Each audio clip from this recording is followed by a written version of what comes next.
I just finished the 200-hour yoga teacher training at Vinyasa Yogashala in Rishikesh. It was an amazing experience. The whole month was unforgettable. Learned so much about yoga, so much more than just the asanas, which was kind of what I was just expecting to deepen my own practice. And I did that for sure, but it was so much more than that, so much beyond like the surface of what I thought it would be.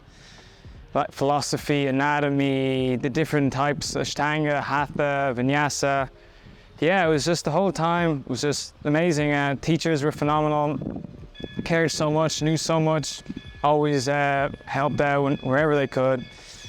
And yeah, it was just one big happy family, really. Like I didn't expect the group to gel as much as we did, but it was great.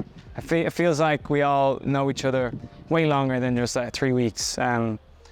So yeah, I cannot recommend Vinyasa Yogashala enough. If you're interested in yoga, if you want to deepen your practice, if you want to become a teacher, that's great. But like you can do it, and you don't have to become a teacher afterwards. You know, it's really something for everyone here. You know, all stages, all beginner, advanced, intermediate. Yeah, you'll have a blast. Thank you. Namaste.